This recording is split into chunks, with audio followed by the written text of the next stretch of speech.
Bismillahirrahmanirrahim. Kita berdoa kepada Allah Subhanahu wa taala, semoga apa yang kita amalkan, semoga apa yang kita niatkan di pagi hari ini mendatangkan ridha dari Allah untuk kita bersama. Amin. Dan amalan ini diterima dan dicatat oleh Allah sebagai ibadah. Amin ya rabbal alamin. Salawat beriring salam semoga tercurahkan kepada uswah kita, suri tauladan kita dan kekasih kita bersama, Nabi besar, Nabi agung, An-Nabi Muhammad sallallahu alaihi wasallam, beserta seluruh keluarganya, beserta seluruh istrinya, beserta seluruh sahabatnya, dan seluruh di antara umat dan pengikutnya yang setia menjalankan sunnah dan ajarannya ila yaumil qiyamah. Hadirin sekalian yang dirahmati oleh Allah Subhanahu wa taala, tema kita di pagi hari ini, menikah menyempurnakan separuh agama. Ya, seputar itulah. Yang pertama yang perlu kita fahami, setiap syariat Islam, entah itu perintah ataupun larangan, itu pasti mendatangkan hikmah yang besar. Entah kita faham hikmahnya apa atau kita tidak faham, yang penting Allah perintahkan, Nabi Muhammad sallallahu alaihi wasallam amalkan, nomor satu dimasukkan ke sini, mesti api, mesti api, mesti manfaat, itu masukkan ke sini.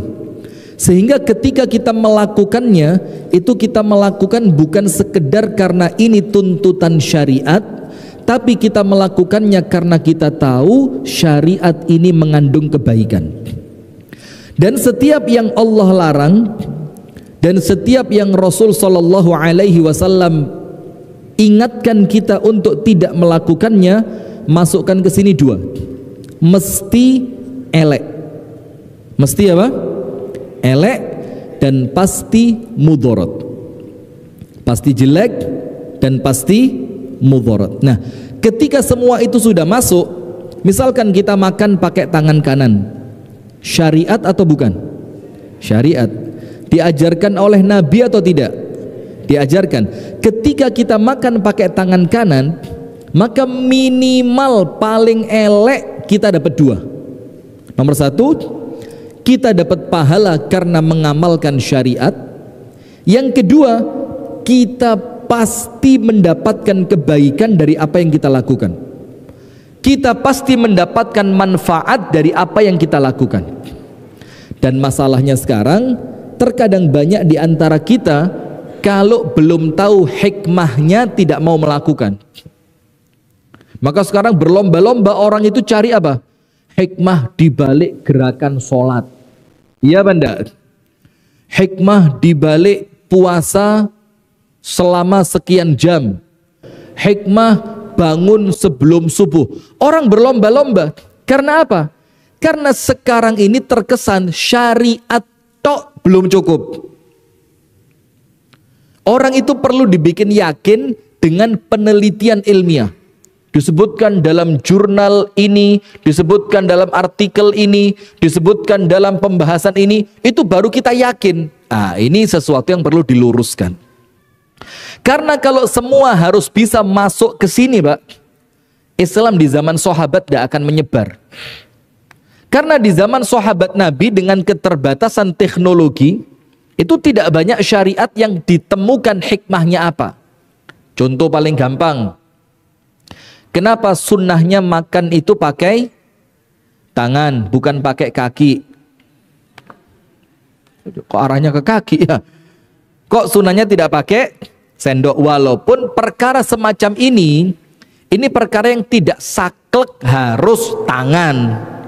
Ada keadaan-keadaan tertentu yang memaksa kita harus pakai sendok, harus pakai pisau. Ya fleksibel aja.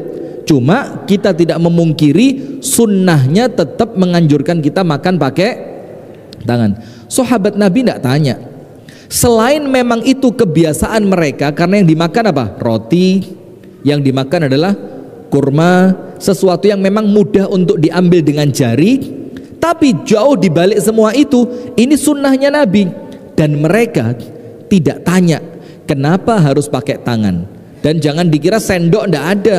Lawang pedang sudah ada kok di zaman itu. Oh yo mesti aja nggak tangan, renek sendok. Ngawur ini. Lawang pedang itu ada, baju perang sudah ada, bahkan helmnya kuda itu sudah ada. Loh, masa helmnya kuda sudah ada, sendok ndak ada? Kan aneh. Nah, tapi yang paling inti itu sunnah. Dan hebatnya apa? Para sahabat ndak pakai tanya. Karena untuk mereka sunnah yang ditunjukkan oleh Nabi itu cukup. Karena mereka yakin laqad kana lakum fi rasulillahi uswatun hasanah. Lebih hebat lagi, ini seringlah kita dengar ya, sayapnya seekor lalat.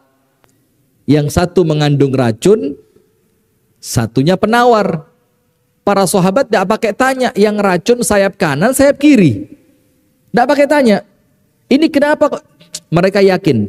Kalau Rasul bilang, kalau ternyata sudah masuk, celupin sekalian. Celupin. Dan mereka tidak tanya.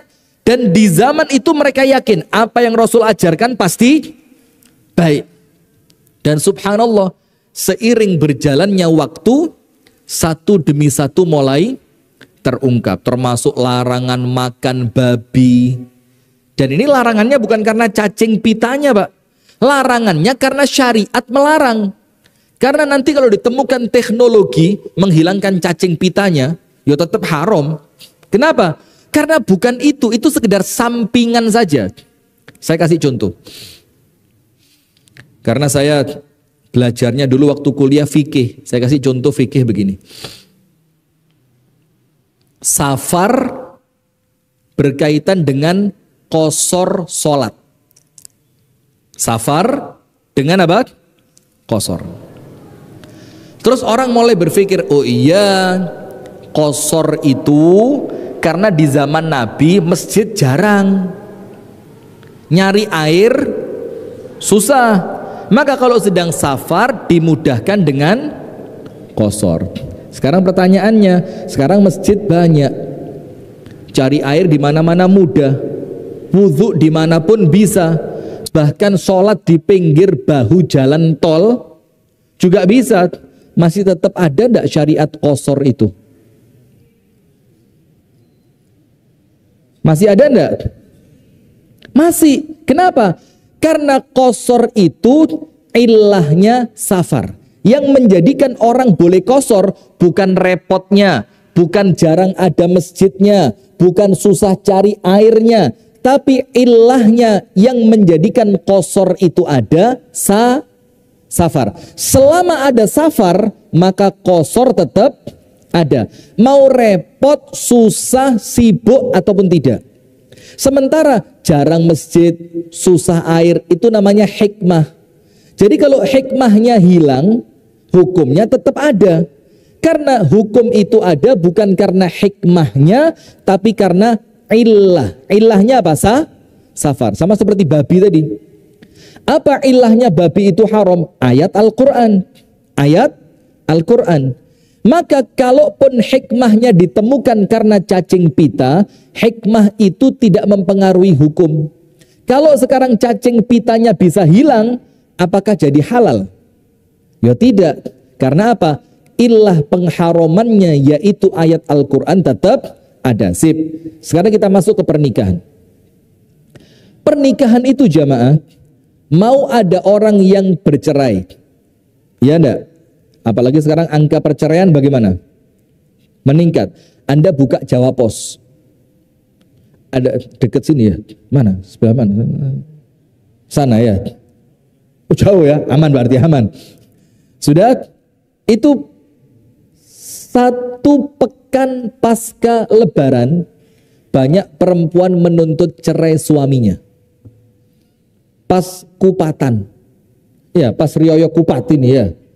Ternyata faktornya apa? Ekonomi. Faktornya ekonomi. Nah, sekarang dengan banyaknya angka perceraian, apakah nikah itu jelek? Dengan banyaknya KDRT, perempuan dipukulin. Bahkan sekarang KDRT itu bukan cuma laki mukul perempuan. Diwalik saiki, Pak. Laki-laki yang tertekan sekarang mau mancing wedi. Mana? Enggak, mau cari tikus. Ibu-ibu begitu juga. Bagus, Bu, lanjutkan, Bu. Kalau begitu terus kita kirim ke Palestina. Masya Allah. Sudah. Dengan banyaknya KDRT, apakah menjadikan pernikahan itu jelek? Bukan. Bukan syariatnya, bukan nikahnya, tapi apanya? Oknumnya, termasuk poligami, Pak. Poligami baik atau buruk, Bu? Ibu-ibu, kalau Anda paham saya. Bu, poligami baik atau buruk? Angel wes, angel. Ini tanya bukan jebak, Bu. Saya tanya serius. Secara syariat, poligami baik atau buruk? Saya ganti tema ya. Saya ganti materi aja. Nah, kalau secara syariat baik. Yang menjadikan buruk apa? Orang-orang yang menikah poligami ternyata pernikahannya gagal. Ada apa enggak? Nggak usah bilang banyak, ada. Memaksakan ibu-ibu ini. Ada. Nah, tapi masalahnya sedikit yang rusak tadi, itu yang diekspos. Apalagi sedikit yang rusak itu pelakunya seorang da'i. Public figure. Yang ketika berita jeleknya keluar untuk wartawan, bad news is a good news. Kalau ada berita jelek untuk wartawan apa? Berita baik, laku. Nah, akhirnya kita salah paham. Yang disalahkan poligaminya bukan oknumnya. Gak usah panjang-panjang lah kalau contoh yang itu ya. Sip. Sekarang kita kembali. Berarti jamaah, pernikahan itu pasti baik. Pernikahan itu apa? Pasti baik. Sekarang kita baca hadisnya tentang nikah itu melengkapi separuh agama. Antum buka buku tentang ruqyah. Ruqyah. Yang kalau ada orang sakit atau terkena gangguan, sihir atau yang lain, karangan Asy-Syaikh Abdussalam Bali. Asy-Syaikh Abdussalam Bali, orang Mesir. Itu pakar ruqyah, salah satu lah, bukan salah satu pakar ruqyah. Beliau tulis di bukunya, kekuatan ar-raqi, praktisi ruqyah, itu antara yang sudah menikah dengan yang belum menikah, itu kekuatannya beda. Yang sudah nikah, itu terkesan diobservasi oleh beliau, dicek, itu lebih hebat ruqyahnya dibanding yang belum menikah. Dan beliau teruskan, tapi jangan salahkan saya. Ar-raqi, praktisi ruqyah, yang istrinya satu, dibandingkan mereka yang istrinya, ini saya ngomong serius, saya tidak mau bercanda. Kurang serem muka saya. Dibandingkan yang istrinya dua lebih kuat dibanding yang istrinya satu. Kenapa? Karena orang itu semakin melengkapi agama, maka tentu kekuatannya semakin hebat, entah secara iman maupun secara amalnya. Nah, sekarang hadisnya begini. Rasulullah Shallallahu Alaihi Wasallam bersabda, "Idza tazawwajal abdu." Nanti saya akan jelaskan kenapa nikah itu melengkapi separuh agama. Apa sebabnya? Idza tazawwajal abdu, apabila seorang manusia itu menikah, faqad istakmala nisfaddin, maka dia telah menyempurnakan separuh agamanya. Kemudian sisanya apa? Sisanya yang separuh berikutnya itu takwa kepada Allah. Falyattaqillah, maka hendaknya mereka bertakwa kepada Allah finnisfil baq, pada separuh yang kedua. Nah, separuh yang pertama apa? Nikah. Separuh yang kedua takwa. Takwa itu apa? Menjalankan perintah Allah dengan sempurna, menjauhi larangan Allah dengan sempurna, maksimal. Itulah takwa. Nah sekarang begini, Ustadz, kalau nikah itu separuh agama, itu kan kalau istrinya satu. Kalau istrinya dua, jangkep. Setuju? Ini penafsiran yang menyesatkan. Tidak ada penafsir, panjenengan langsung direkam. Dengar gitu langsung direkam, dikirim ke istri, nanti saya kena ini orang pare, cedek omai. Nah sudah, bukan begitu penafsirannya. Begini penafsirannya adalah, barang siapa telah menikah, maka dia telah memiliki separuh agama. Hendaknya dia bertakwa kepada Allah pada separuh yang lain. Ada hadis yang serupa. Riwayat Anas bin Malik. Ini saya kasih muqaddimah dulu biar panjenengan punya kerangka berpikir yang pas. Nanti di sesi berikutnya kita akan sampaikan apa sih urutan menikah itu kok sampai mengambil separuh agama. Kok porsinya itu begitu besar. Dan ini untuk yang belum nikah, manten anyar, rodok lawas, sampai manten kadaluarsa. Ini penting ini. Iya, expired. Iya, kadaluarsa expired ya, enggak baik ya. Ya, belum nikah, manten anyar, manten rodok lawas, sampai manten senior. Nah, ini bagus ini, bahasanya keren ini.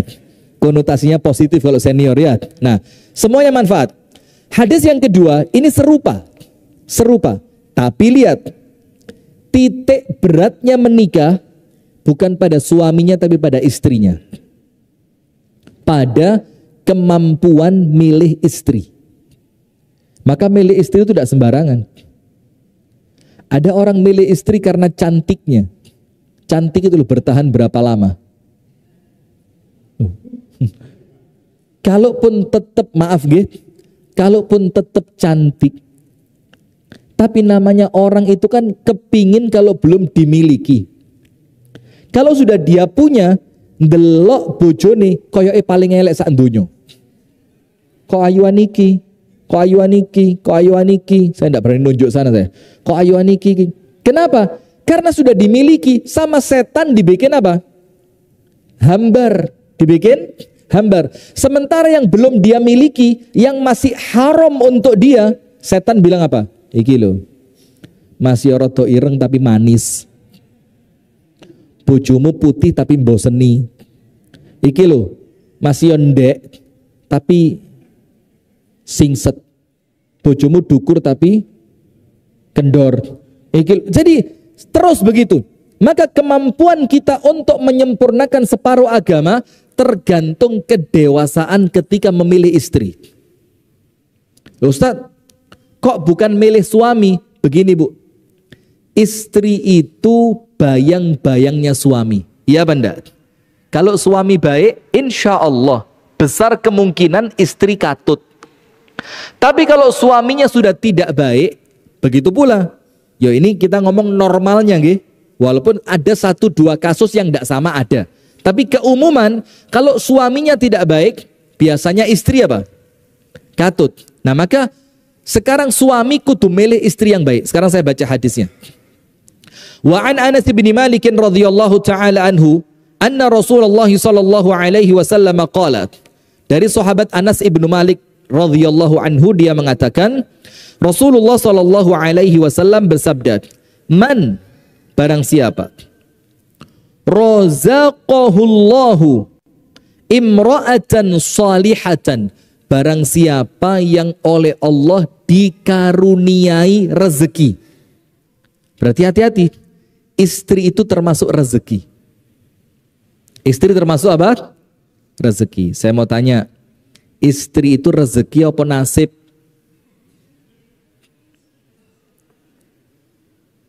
Rezeki apa nasib?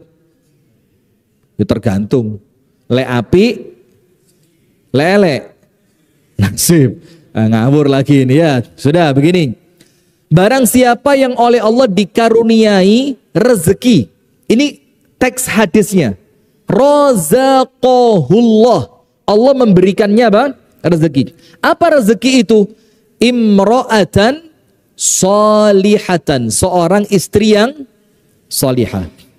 Berarti istri yang salihah itu memegang peran penting dalam menyempurnakan separuh agama kita. Maka cari istri jangan sembarangan. Terpengaruh cantiknya, terpengaruh kekayaannya, terpengaruh ketenarannya. Bahkan ada satu hadis, nanti panjenengan cek di Google, barang siapa menikahi seorang perempuan, ternyata perempuan itu buruk akhlak dan agamanya, tapi si laki-laki ini tidak mau menceraikan istri yang buruk akhlak dan agamanya hanya gara-gara perkara duniawi. Ngelihat dipegat eman kok ayu, dalam keadaan yang lain dipegat eman kok soge, dipegat eman kok jabatane dukur. Akhirnya dia tidak ceraikan hanya karena perkara duniawi. Apa kata Rasulullah? Allah menjadikan laki-laki itu doanya tidak diijabah. Coba bayangin, artinya tidak terlalu penting perkara duniawi ketika dibandingkan kesolihan. Maka Rasulullah bersabda, barang siapa yang oleh Allah dikaruniai rezeki. Apa rezekinya? Istri yang solihah. Sekarang lihat dulu, apa istri solihah itu? Cirinya kata Nabi ada 3. Gak usah ruwet. Nomor 1, kalau dilihat menyenangkan. Menyenangkan itu bukan karena cantik atau putihnya. Menyenangkan itu sikapnya. Anda datang disambut, capek Mas, minta minum apa, mau tak pijeti apa enggak, mau mandi sekarang atau itu Mas besok. Kok suwe menajara sekarang apa besok lah, mau dibuatin apa, itu Masya Allah. Ini yang menjadikan rumah itu dikangeni. Bukan karena besarnya rumah, bukan karena mewahnya rumah, tapi siapa yang tinggal di rumah itu. Panjenengan ingat gak rumah masa kecil panjenengan? Yang di sana kumpul dengan bapak panjenengan, ibu panjenengan, ada keluarga panjenengan. Dirindukan gak rumah itu? Rindu. Bahkan lek riyoyo dibelani moleh padahal omai cili. Rumah panjenengan lebih besar, lebih mewah. Kenapa kok panjenengan kangen mudik? Bukan karena rumahnya, tapi siapa yang tinggal di situ. Betul apa enggak? Karena kenangan yang ada di situ. Termasuk nomor 1 kata Nabi Muhammad, istri yang solihah itu kalau dilihat nyenengno. Nyenengno itu apa? Tidak pernah masang muka yang garang, senantiasa memberikan sambutan yang hangat kepada suami. Jujur Bu, ini ujian berat buat perempuan. Kenapa? Karena sekarang suaminya gak pantas diperlakukan seperti itu. Suami gelembos, ngopi, cangkruk, pulang minta istrinya, capek Mas. Kata istri jerone hati ngenes, mulai cangkruk mosok capek rek.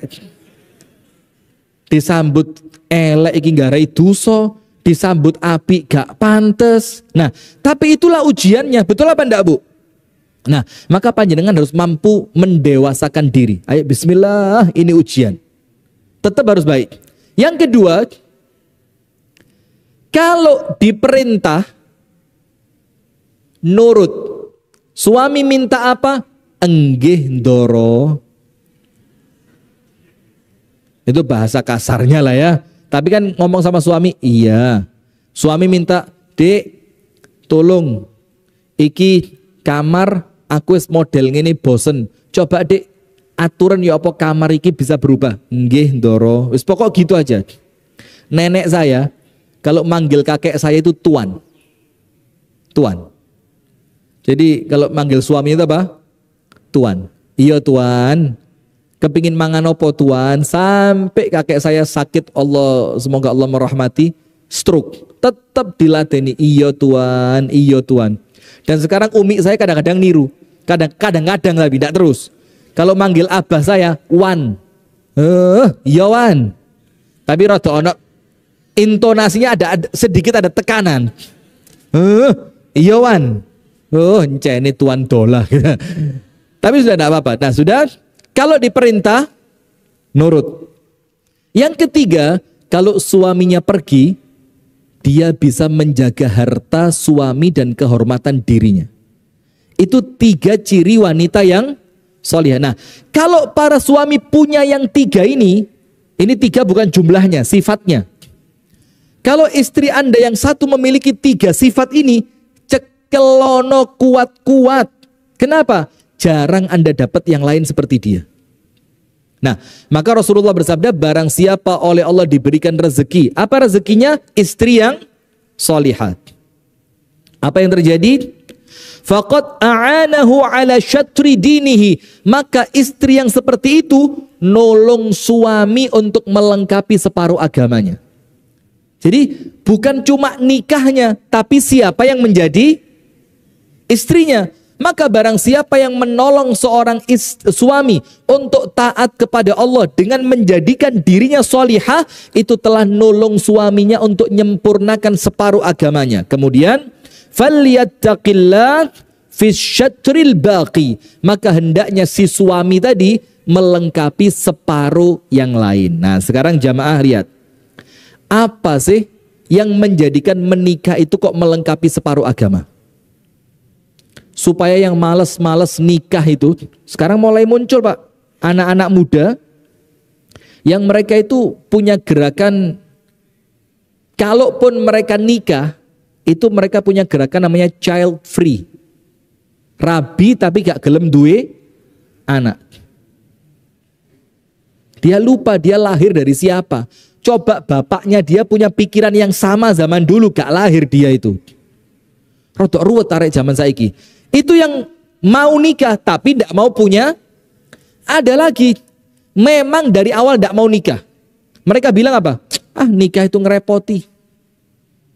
Dan ini sekarang mohon maaf sedang terjadi di Jepang. Dan negara lain mungkin saya tidak tahu, tapi yang saya baca itu sedang terjadi di mana? Di Jepang. Jadi orang Jepang itu sekarang males nikah karena nikah itu membebani, nambah biaya, ngerepoti, ngurangi waktu mereka untuk istirahat dan ngurangi waktu mereka untuk kerja. Kalau mereka butuh biologis, mereka bisa beli. Na'udzubillah min. Coba lihat. Manusia itu kalau tidak diurus oleh agama, rusak, bisa jadi lebih buruk dibanding binatang. Bayangin. Jadi mereka kalau butuh tinggal beli, kata dia. Bahkan sekarang ini cuma tidak pantas masuk YouTube, cuma mau bagaimana ya. Bahkan sekarang di Jepang itu, kalau Anda cek di Google nanti ya, mohon maaf ya, ini di masjid kayaknya gak pantas. Yang mereka beli apa? Bukan perempuan, boneka. Coba, sudah seliar itu pikirannya manusia. Karena tidak diatur oleh agama. Karena mereka tidak ngerti nikah itu pahalanya besar. Mereka tidak ngerti nikah itu separuh agama. Jangankan separuh agama, loh, agama mereka tidak punya kok. Bagaimana separuhnya? Nah, sekarang kita mulai. Yang pertama, kenapa nikah itu memegang peran yang begitu besar, memegang bagian begitu besar, bahkan dia termasuk separuh agama? Nomor satu, karena di dalam pernikahan itu ada jauh dari kemaksiatan. Orang kalau nikah, insya Allah peluang untuk bermaksiat itu tertutup. Maksudnya bermaksiat di sini apa? A'azzanallahu wa iyyakum. Semoga Allah menyelamatkan kita semua. Dan saya sampaikan berkali-kali, termasuk kemarin sore saya sampaikan di Pare. Saya bilang gini, ibu-ibu kalau punya anak usia SMP, SMA, kuliah, doa yang kuat, minta tolong kepada Allah agar anaknya diselamatkan dari zina. Itu minta, yang ndungone sing serius.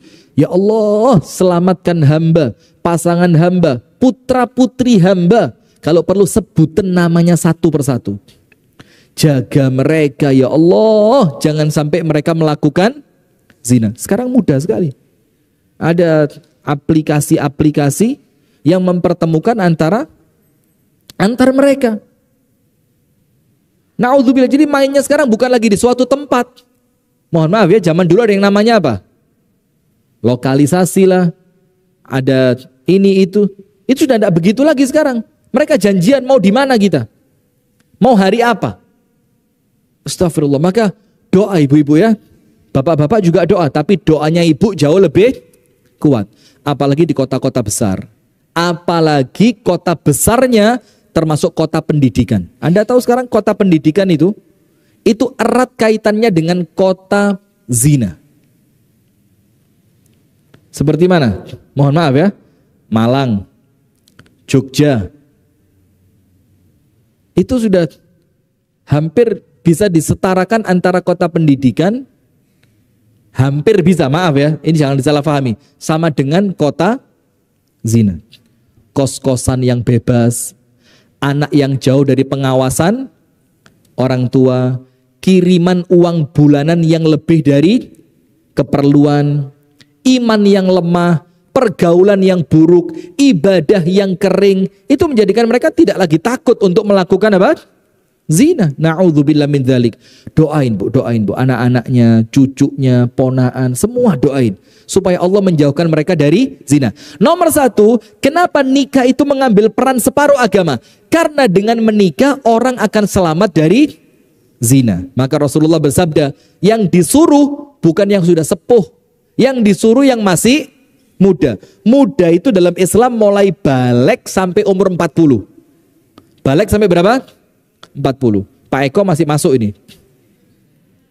Masih termasuk, masih muda Pak Eko. Masih 27 katanya. 31. Oh iya, saya 27 4 tahun yang lalu ya. Sekarang 31 ya. Sudah, Rasulullah bersabda, "Ya ma'syarasy syabab." Wahai para pemuda. Ini Rasul mengisyaratkan, langsung nyebut kelompok umur pemuda. Apa kata Rasulullah?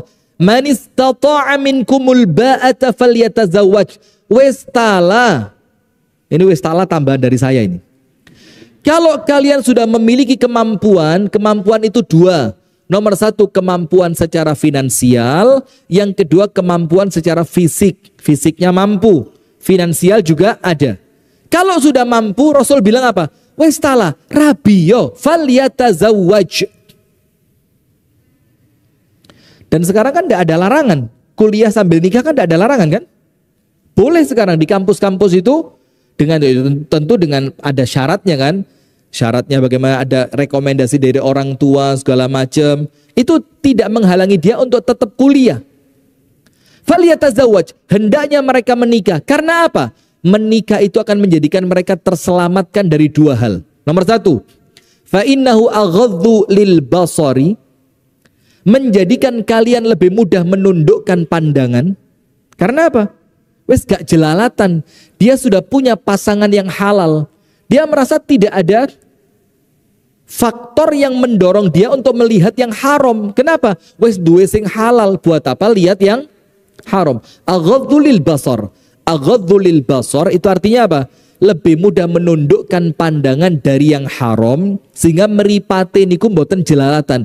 Wa ahsanu lil farji, dan lebih mampu untuk menjaga kemaluan. Tapi Rasul tahu ada di antara pemuda yang memang belum mampu. Secara finansial mungkin belum mampu. Ini menunjukkan Nabi Muhammad itu ndak serampangan. Oh, yang penting rabi, nanti rezeki dijamin sama Allah. Loh, Nabi Muhammad aja tidak gitu kok. Nabi Muhammad ngaku, untuk yang belum mampu disuruh ngapain? Fa'alaihi bisawm, disuruh banyak puasa. Kenapa? Fa'innahu lahu wija', karena puasa itu tameng antara dia dengan hawa nafsunya, dengan syahwatnya. Nah, artinya di sini orang yang menikah oleh Rasulullah dikatakan kamu akan selamat dari zina. Contoh yang lain, begini.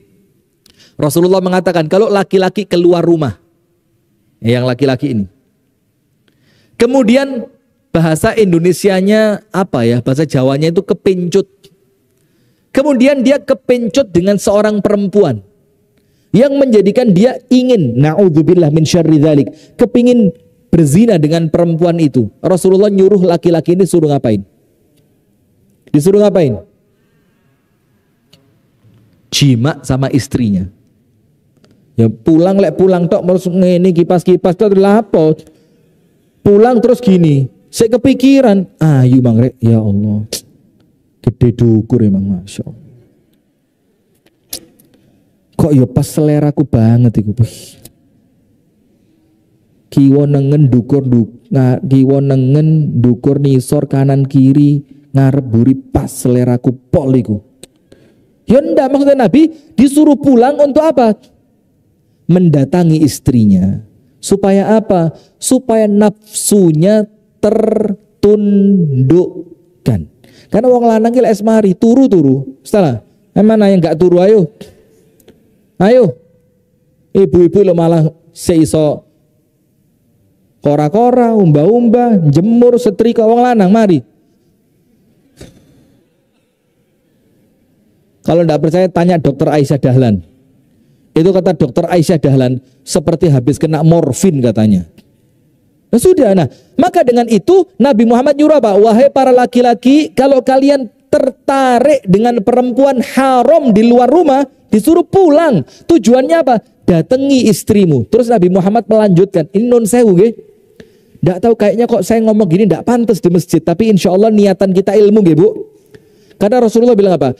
Apa yang dimiliki perempuan itu, itulah yang dimiliki oleh istrimu. Artinya sama. Nah, maka kenapa menikah itu memegang peran separuh agama? Nomor satu, karena agama itu menjalankan perintah dan menjauhi larangan. Ketika Allah melarang kita berzina, ketika Allah melarang kita memandang sesuatu yang bukan mahram kita, maka dengan menikah, larangan itu bisa kita jauhi. Maka itulah faktor pertama kenapa menikah itu masuk separuh agama. Karena menyelamatkan kita dari zina. Nah, disitulah kenapa kalau panjenengan buka ayatnya, panjenengan cek. Yang diperintahkan itu ternyata siapa? Walinya. Siapa? Walinya. Panjenengan cek dalam Al-Quran.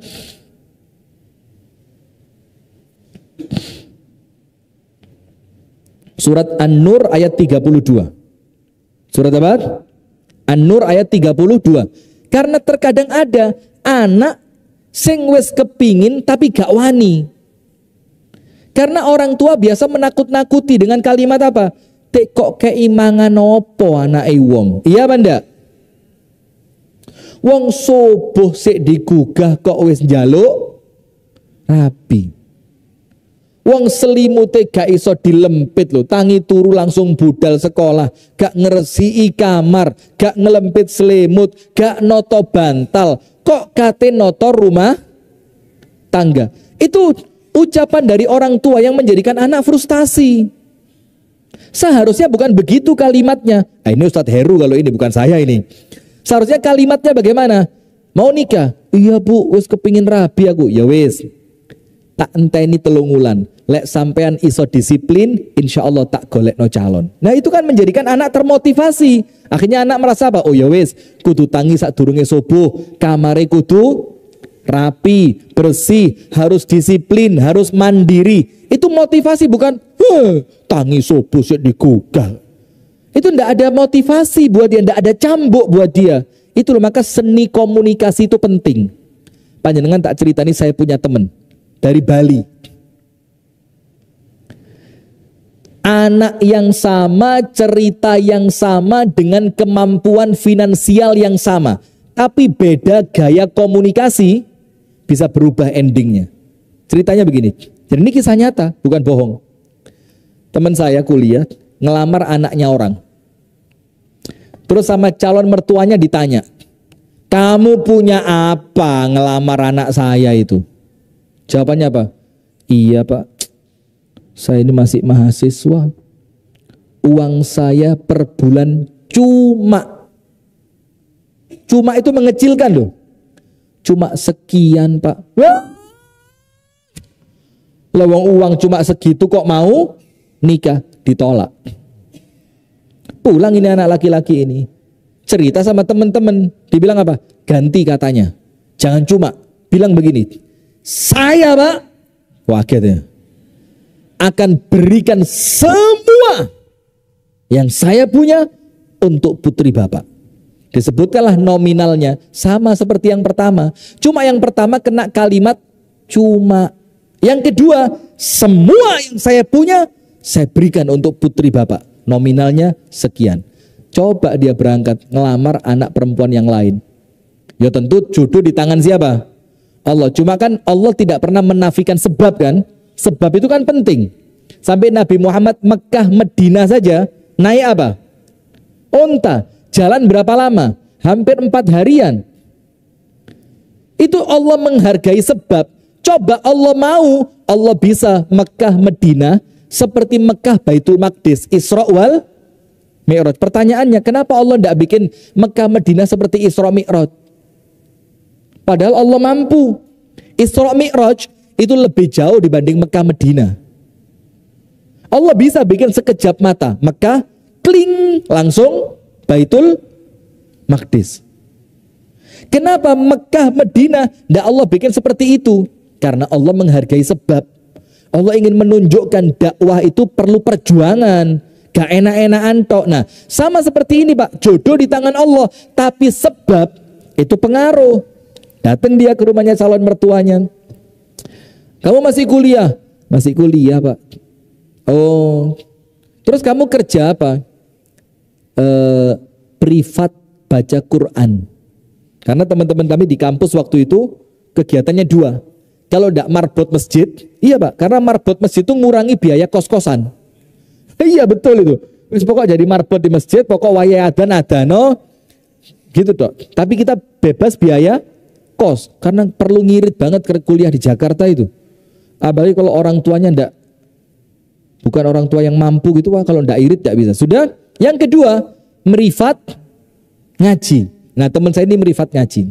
Oh, terus nanti kalau kamu nikah sama anak saya mau dikasih apa? Masuk senjatanya, Pak. Saya yakinkan semua.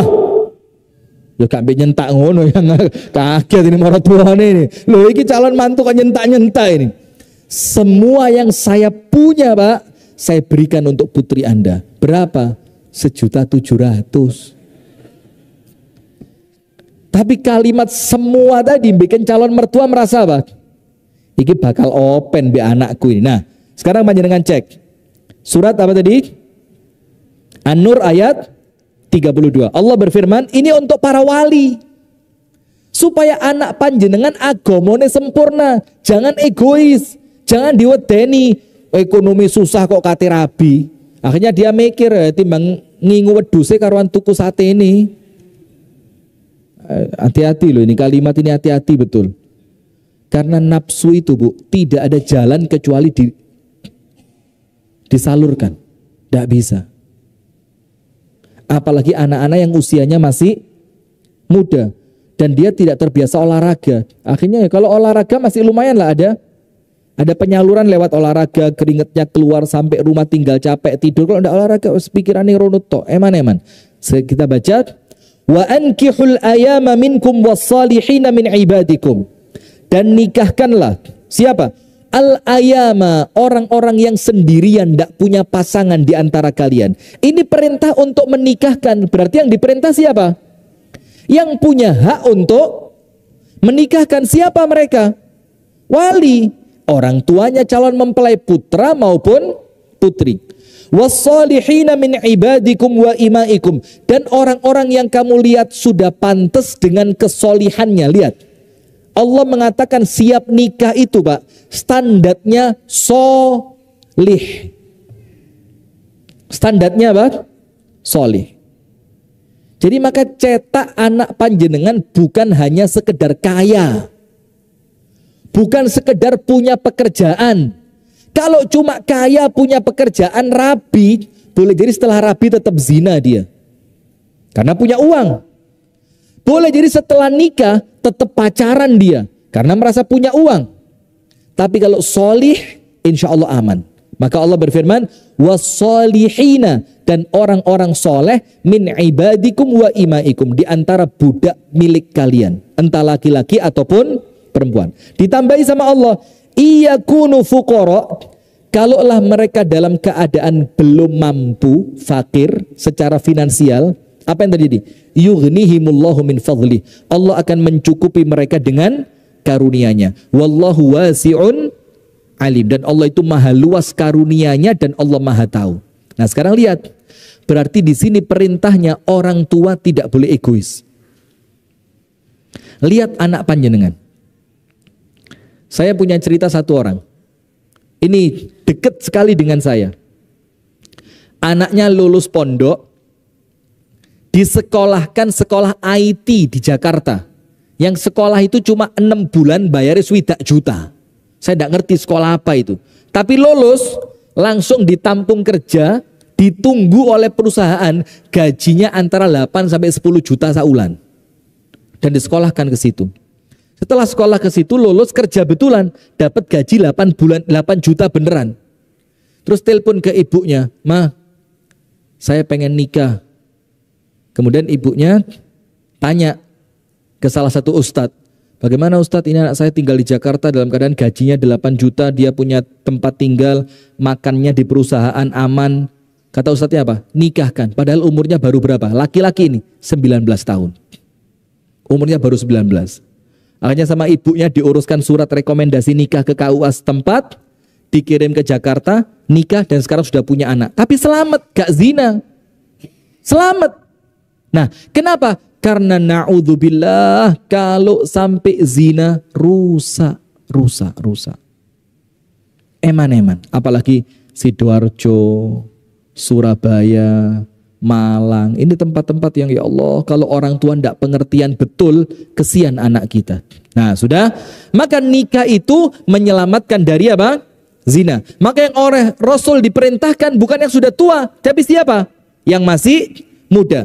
Dan Allah perintahkan pula untuk para wali ngecek putra-putrinya, sudah ada ketertarikan belum untuk menikah. Kalau sudah ada ketertarikan, coba dicek kesiapannya, ditoto, didampingi supaya mereka cepat nikah. Tujuannya apa? Selamat dari fitnah. Nomor 1, kenapa nikah itu memegang separuh agama? Karena dia menyelamatkan dari zina. Nomor 2, kenapa nikah itu menyempurnakan separuh agama? Begini jamaah. Yang kedua, melengkapi, tulis, melengkapi syukur dan sabar. Orang menikah itu apa? Melengkapi syukur dan sabar. Gampang.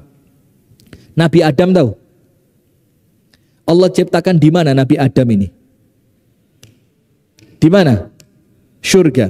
Apa sifatnya surga? Full dengan kenikmatan. Semua yang diinginkan ada. Tapi ketika Nabi Adam sudah tercipta di surga, syukurnya belum sempurna. Padahal terciptanya di surga. Masih minta sama Allah. Dilihat sama Allah Ta'ala. Tole. Gak ono konco ngomong, gak ono konco lungguh, gak ono konco mangan. Akhirnya syukurnya kurang karena mendapatkan sesuatu di surga itu ada yang kurang, pasangan. Allah ciptakanlah siapa? Hawa. Tapi ternyata Hawa itu bukan cuma untuk disyukuri tapi disabari. Karena yang ngajak Nabi Adam makan buah yang terlarang siapa? Ayo ibu-ibu. Yang ngerayu Nabi Adam, ayolah Adam siji tok mosok ora gelem, ayo tala penak mosok ora kepingin. Itu salah satu yang ganggu siapa? Dalam tanda kutip loh ya, istrinya. Maka bukan untuk sekedar syukur tapi juga untuk apa? Sabar. Nah, maka yang kedua, kenapa nikah itu memegang peranan separuh agama? Karena nikah itu menyempurnakan syukur dan menyempurnakan sabar. Cek sekarang satu persatu, cek gak bingung. Begini, saya mau tanya, sedekah paling afdol yang dikeluarkan seorang laki-laki itu kepada siapa? Kok tiba-tiba kompak panjenengan? Dari tadi saya ceramah panjenengan adem itu. Ketika ngomong sedekah paling afdol dari seorang suami kepada siapa? Banter, Masya Allah. Jangan lupa 5%. Saya promotornya ini. Kalau 2,5% kayak zakat ya. 5. Begini, kepada istrinya. Tapi ingat, bukan cuma sama istri. Istri dan anak-anaknya.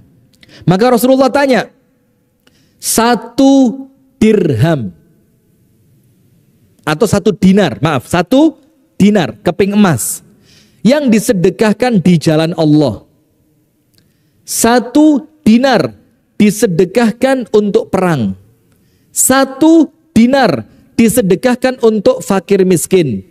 1 dinar diberikan untuk anak yatim. Dan 1 dinar yang sama diberikan untuk istri dan anak, kata Rasulullah, a'dhamuha ajron, yang pahalanya paling besar itu adalah 1 dinar yang diberikan untuk istri dan anak. Nah, maka dengan menikah tadi, dia bisa mendapatkan pahala yang lebih sempurna dibandingkan ketika dia tidak menikah. Itulah kenapa jamaah, ada hadis kan, kalau seorang bapak punya anak perempuan 3, dididik dengan baik, diasuh dengan baik, dinafkahi dengan nafkah yang halal, dinikahkan dengan cara yang baik, maka 3 anak perempuan itu akan menjadi tameng orang tuanya dari api neraka. Sahabat yang lain ngomong, ya Rasul, saya tidak punya 2, saya tidak punya 3, saya punya cuma 2. Apa kata Rasulullah? 2 pun sama. Karena intinya bukan pada jumlahnya, tapi bagaimana memperlakukan anak perempuan dengan perlakuan yang baik. Karena di zaman orang Arab jahiliyah gak seneng anak wedok, betul apa enggak? Maka anak wedok terkesan apa? Diremehkan, ndak dididik, ndak dibelanjani, dijarno, ditinggal, dibiarin. Akhirnya ketika Islam datang dimuliakan. Plus, kenapa kok anak perempuan bukan anak laki? Ibu-ibu perhatikan. Karena anak perempuan baktinya kepada orang tua terbatas. Terbatas dengan apa? Sampai nikah. Bukan berarti setelah menikah tidak perlu berbakti kepada orang tua, tapi urutannya pindah. Dari yang awalnya nomor 1 orang tua, sekarang nomor 1 siapa? Suaminya. Kalau seorang istri kepingin datang ke rumah orang tuanya untuk silaturahim, ternyata suaminya sedang sakit dan dia rela lebih menjaga suami yang sedang sakit, itu lebih besar pahalanya, dan dia tidak boleh ke rumah orang tuanya kalau suaminya tidak mengizinkan. Kan terbatas. Nah, tapi kemudian ketika seorang anak ini menikah dan ternyata dia baik sama suaminya, itu pahalanya juga kembali kepada siapa? Orang tuanya. Itulah menyempurnakan separuh agama. Kenapa, Bu? Tak belanjani mulai cilik, tak sekolah no mulai cilik, tak rambut mulai cilik, tak openi mulai cilik. Wes wayahe gede. Iya enggak? Sekarang saya mau tanya, sia-sia enggak itu di mata Allah? Tidak mungkin. Nah, maka pahala memberikan sesuatu kepada istri itu lebih besar. Karena apa? Inilah bentuk tanggung jawabnya kita kepada orang tuanya istri yang telah mendidiknya mulai kecil, maka anaknya tidak kita sia-sia.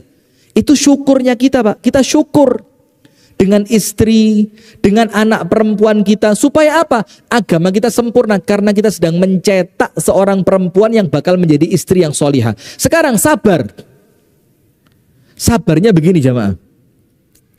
Saya ini, kalau yang ngerayu jamaah pengajian gak gampang terganggu saya.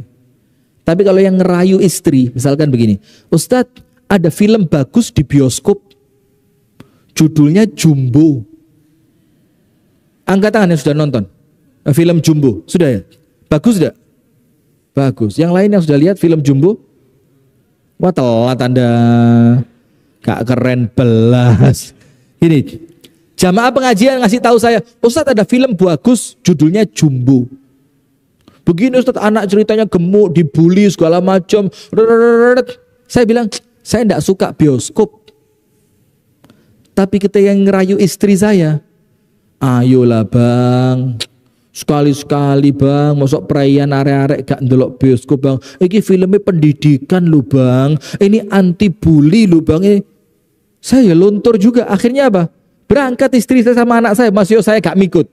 Saya kenapa ndak ikut? Malu lah ketemu jamaah pengajian, lu Ustadz. Tapi kalau istri saya kan jamaah pengajian ndak tahu. Lawang istri saya jarang tak tono tuh ke oma. Foto bareng sama jamaah jarang. Kalaupun foto saya bilang, tolong ya yang ada istri saya jangan diposting. Bukan masalah apa.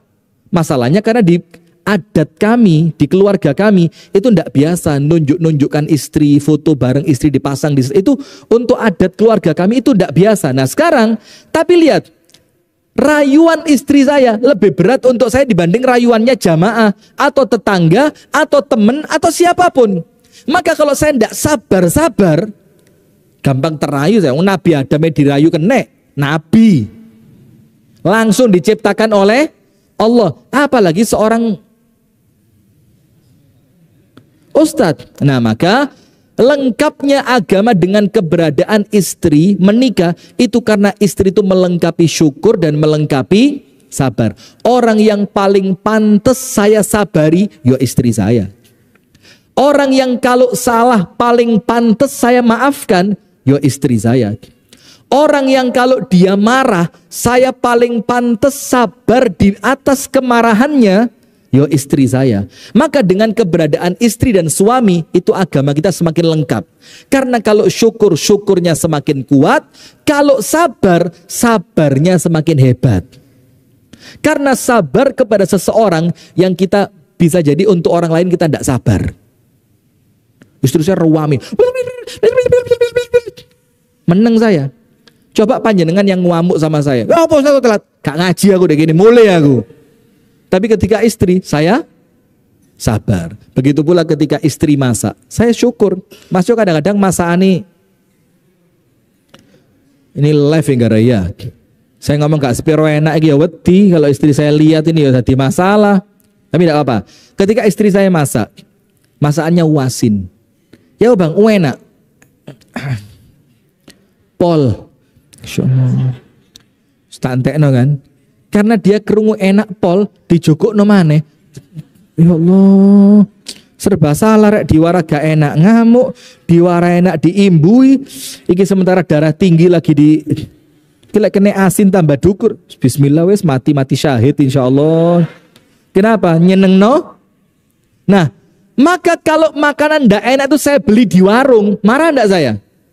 Nah, karena yang masak istri, saya lebih bersyukur karena dia sudah rela masakno tanpa imbal jasa. Nah maka itu nomor 2. Kenapa menikah itu melengkapi separuh agama? Karena dia menambah kuatnya syukur dan sabar. Penutup terakhir ini yang paling top.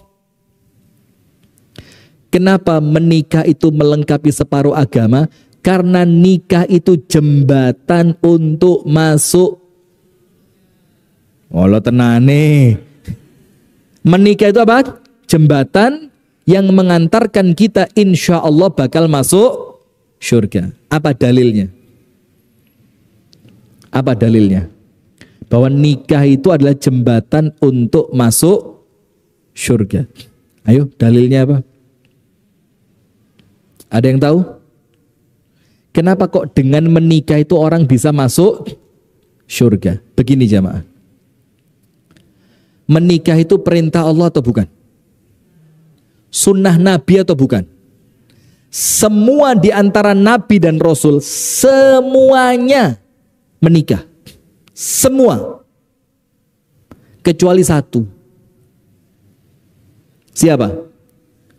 Yang belum nikah. Namanya dong. Nabi Isa.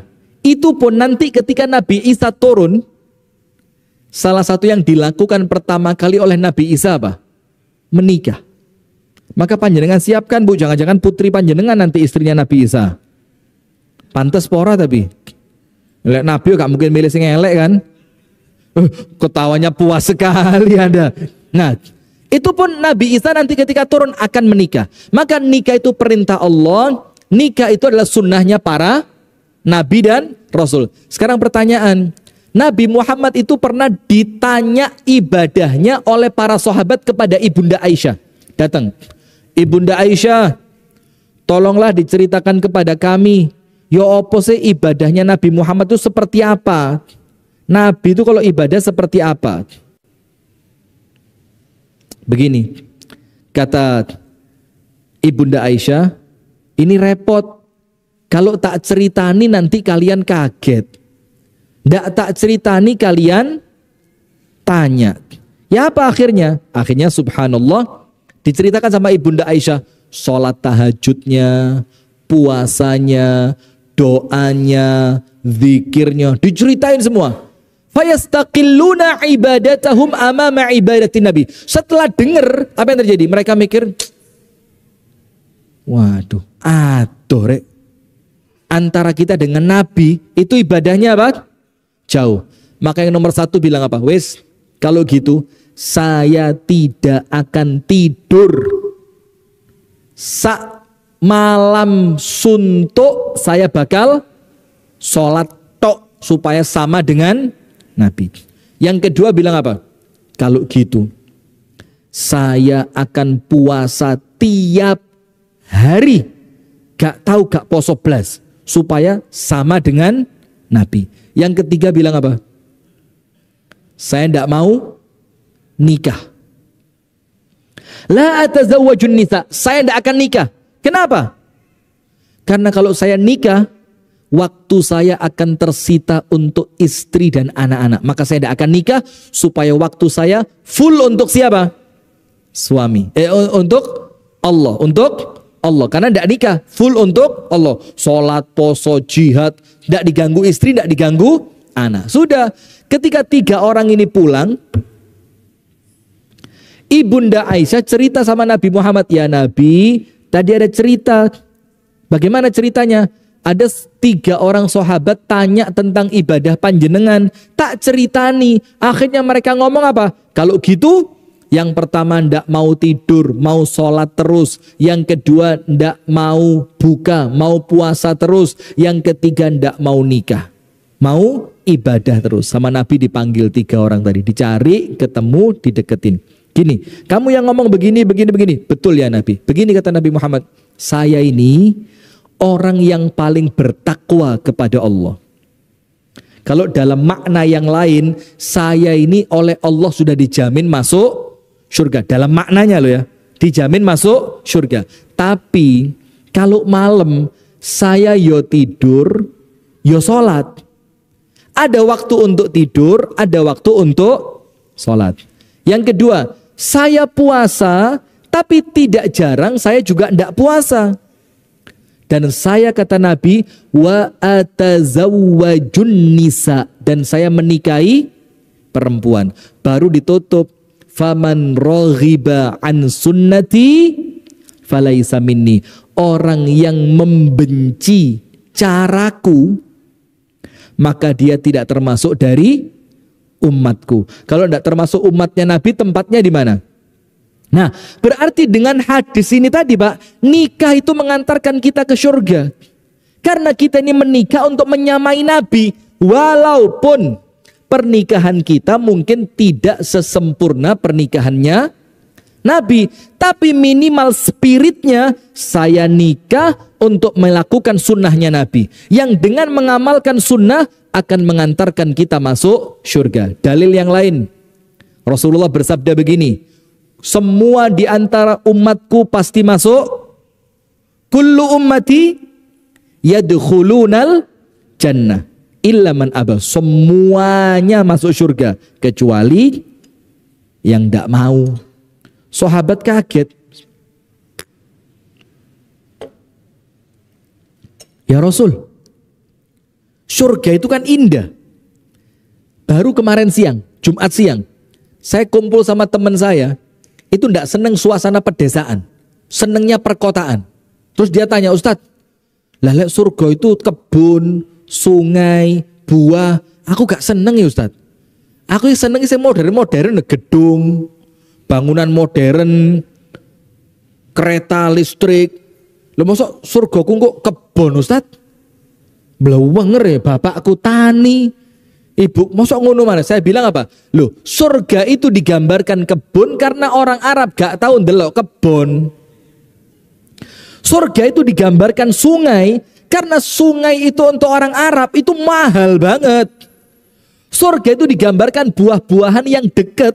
Lagi wong Kasembon ya bendino Pak metik rambutan Pak gade menek.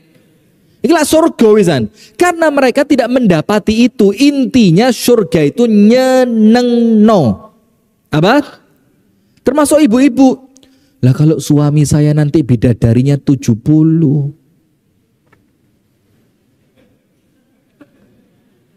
Mosok aku ya digilir. Mulih nang omahku setelah 70 hari. Berarti surga gak enak yo. Apa karuan melin rokok? Lu ya monggo. Lu silahkan, ndak apa-apa. Ndak ada paksaan kok. Bukan begitu mikirnya, Bu. Mikirnya apa? Surga itu mesti enak, mesti ayem, mesti bahagia. Jadi apa yang Anda pikirkan tentang surga yang tidak menyenangkan itu bukan surga. Termasuk teman saya tadi, lah aku senengnya gedung ya Ustaz. Gak seneng sawah. Ya kon kira-kira oleh gedung di surgamu nggo.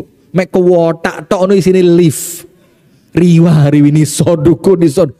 Nah, sesuai apa yang kita inginkan. Nah, sudah sekarang begini, Rasul mengatakan semua umatku pasti masuk surga. Kecuali siapa? Yang ndak mau. Kewaget sahabat. Mosok rek ono sing gak seneng. Sampai mereka akhirnya tanya, "Ya Rasul, siapa yang ndak mau itu sopo?" Rasul ceritakan apa? Man ata'ani dakhalal jannah. Sing nurut siapa? Nabi. Mengikuti sunnahnya Nabi. Mengikuti caranya Nabi. Mengikuti ajarannya Nabi. Termasuk apa? Menikah. Dakhalal jannah. Tempatnya di mana? Surga. Wa man 'asani faqad aba. Dan yang tidak nurut, maka dia itulah orang yang enggan masuk surga. Termasuk orang yang tidak mau menikah tanpa alasan yang jelas. Nah, kalau tidak mau menikah alasannya jelas, misalkan maaf memang dia sakit, tidak bisa menjalankan kewajiban sebagai suami. Yo, memang sakit, mau diapain? Atau memang ada kesibukan yang menjadikan dia tidak mungkin menikah. Contohnya siapa? Imam Nawawi. Imam Nawawi itu meninggal 40-an dalam keadaan belum menikah.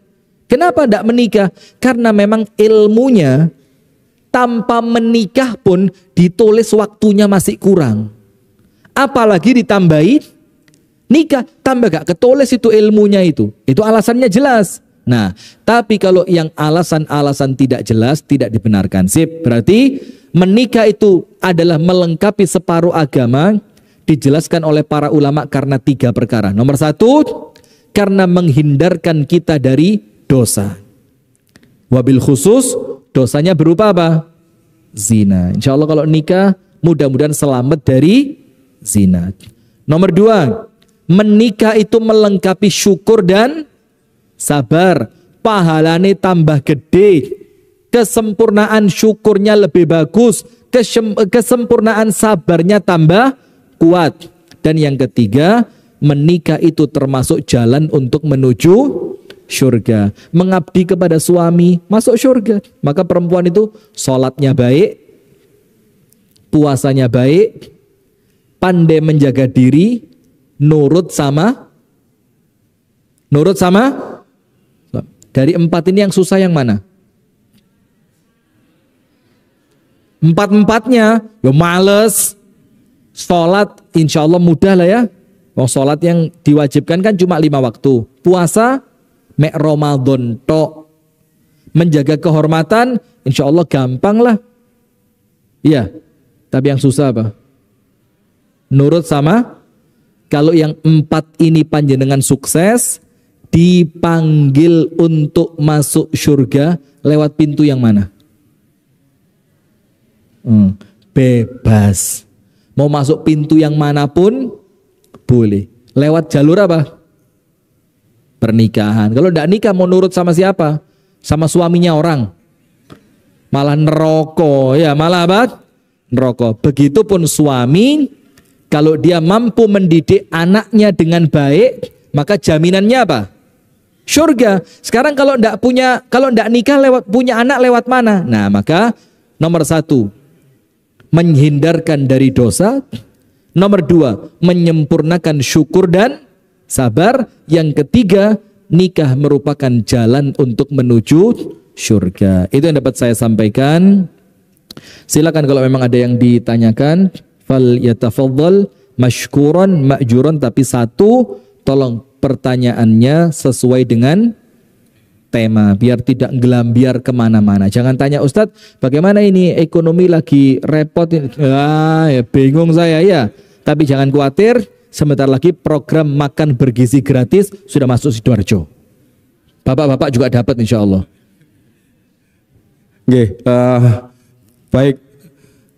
Ternyata menikah itu bisa mengantarkan kita sampai ke surga. Masya Allah. Itu bersama istri tadi. Allahumma ya. Baik. 2 pertanyaan, 1 untuk ibu-ibu, 1 untuk bapak-bapak. 2 saja. Bisa angkat tangan. Ibu-ibu dulu. Lady first, lady first. Ibu-ibu. Oh ibu yang dari Bandung lady. Iya, monggo, ibu.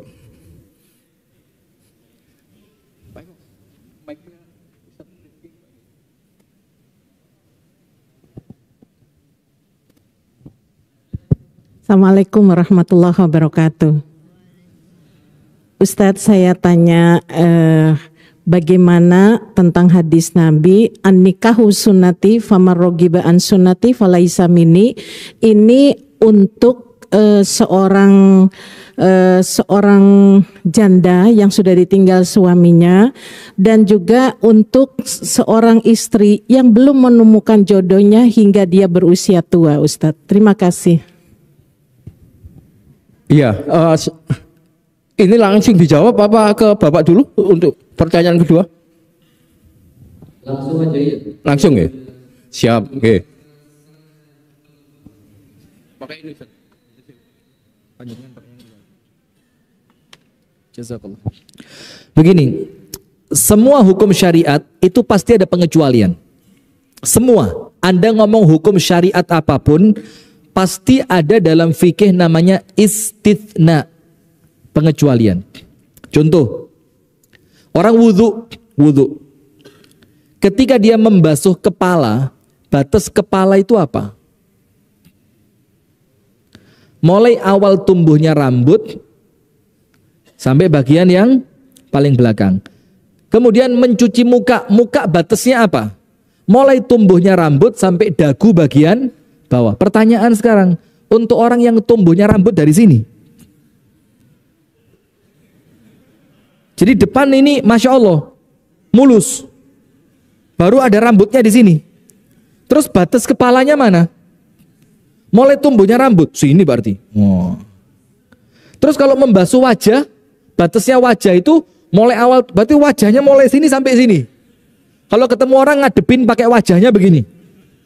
Nah, itu namanya pengecualian. Dalam Islam ada namanya an-nawadir la hukmalaha.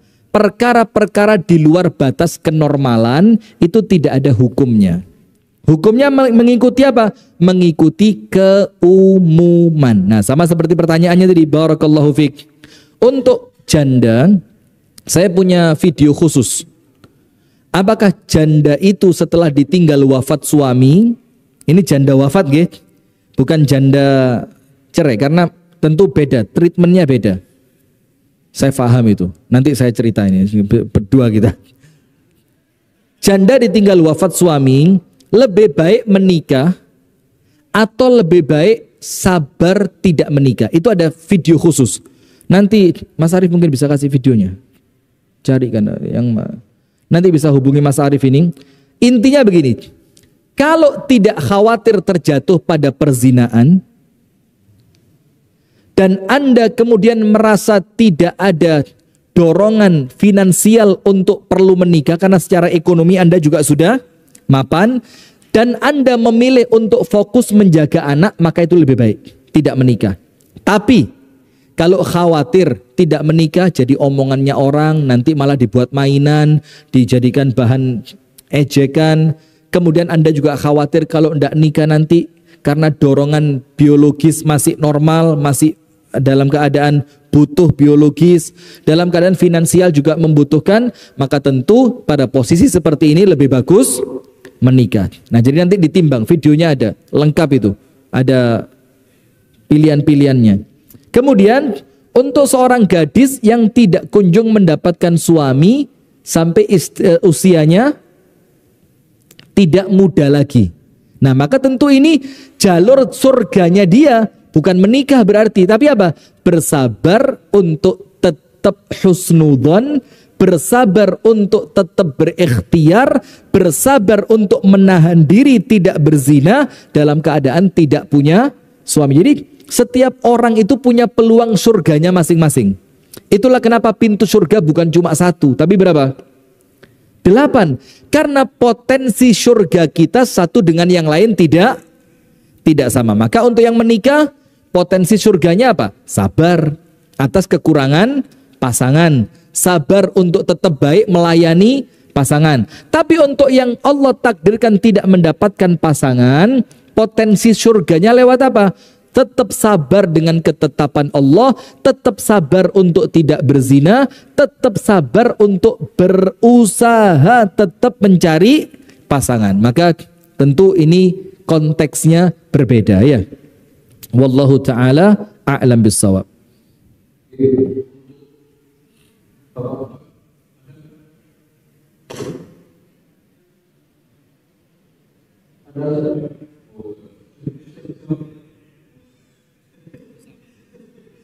Sepemikiran.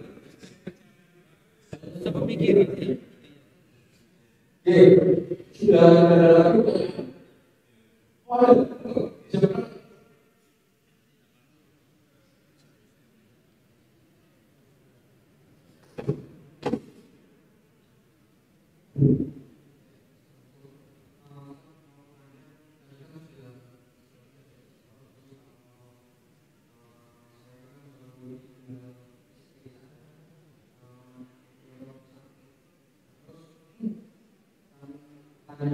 lagi.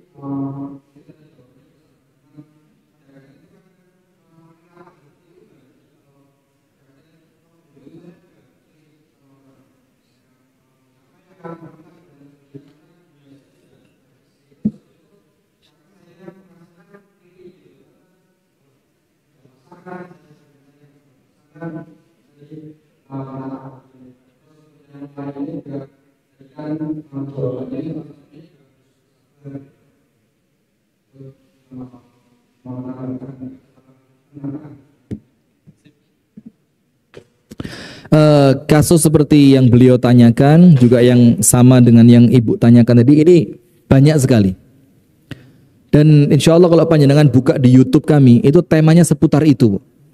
Jadi jalan surga seorang janda itu juga ada tema itu. Jadi bagaimana seorang janda itu atau orang yang tidak menikah itu bisa memiliki jalan surganya. Itu ada bagaimana caranya, tipsnya. Kemudian tips berdamai dengan luka setelah kemudian kita sebelumnya dikhianati pasangan sampai trauma untuk menikah lagi. Itu di YouTube saya Dakwah TV penuh materi-materi itu.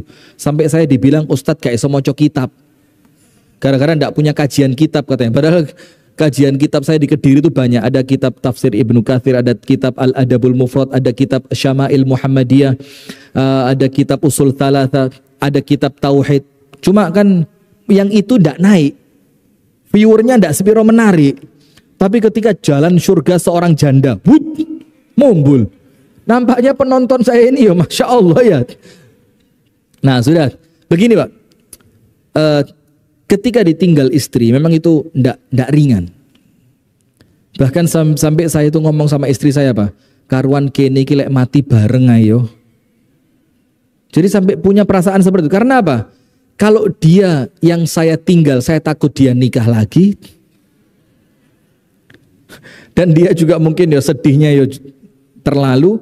Kalau saya ditinggal dia juga saya tidak bisa bayangin dia apa nanti anak-anak saya. Bukan saya, kalau saya gampang lah. Ya kalau saya bisa lah nanti ya. Sing ngeramut akeh kok. Saya mikir anak-anak saya apa ditinggal. Maka saya sampai ngomong, kira lek mati enake bareng gitu yo.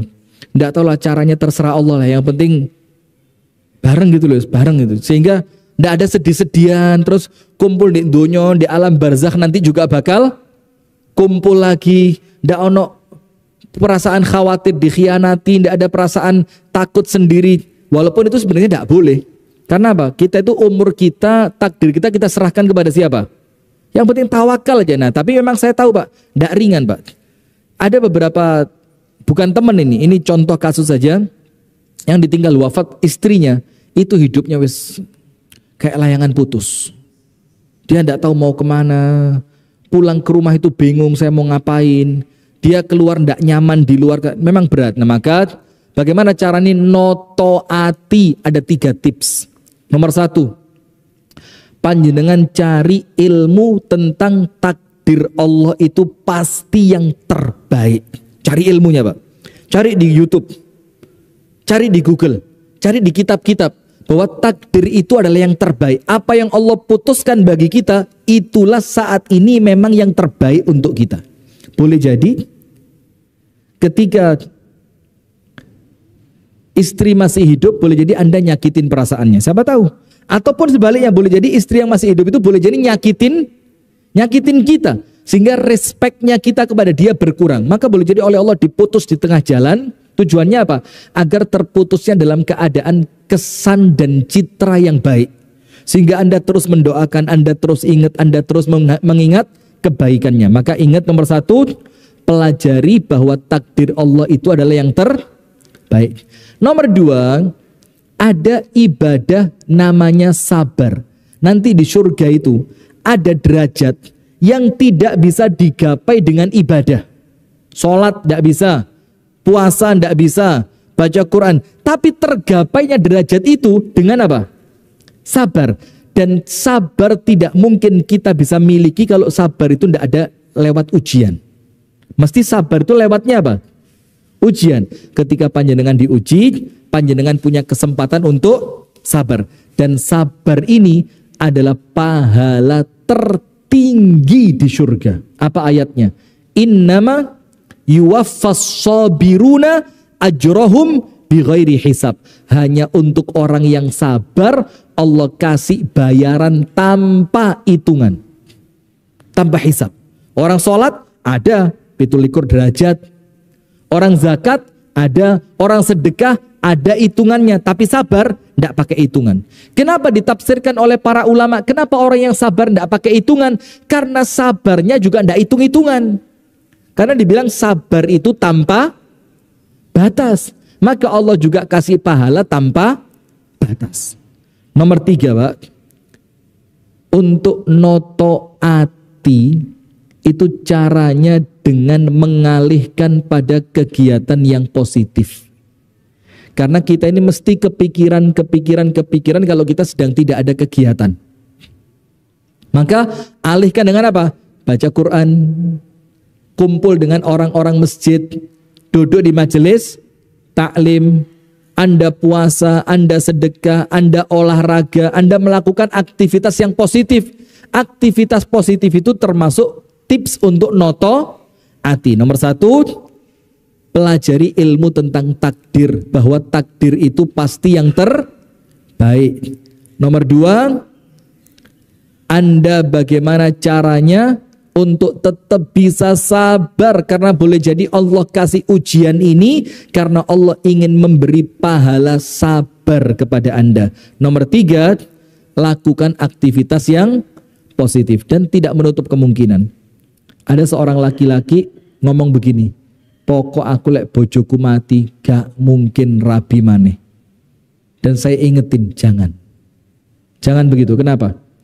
Ibunda Khadijah itu kurang baik apa? Istrinya Nabi yang pertama itu, ibunda kurang baik apa? Sampai pun ketika Nabi Muhammad menikah, itu yang di lisannya cuma namanya siapa? Khadijah. Sampai bikin ibunda Aisyah merasa cemburu. Tapi tetap Nabi Muhammad nikah, karena apa? Boleh jadi tidak menutup kemungkinan pernikahan berikutnya itu Allah ingin ngasih hadiah atas kesabaran Anda untuk istri yang sebelumnya. Maka Allah kasih hadiah dengan apa? Istri yang lebih baik. Itu harapannya. Tapi lek oleh gak luwe api, atau bahkan Anda kaget kok gak koyok sing wingi rek, nah maka ya tentu itu ujian. Wallahu ta'ala a'lam bissawab. Dan hati itu Pak di tangan Allah. Hati di tangan siapa? Allah. Allah bisa bolak-balik sekehendak Allah.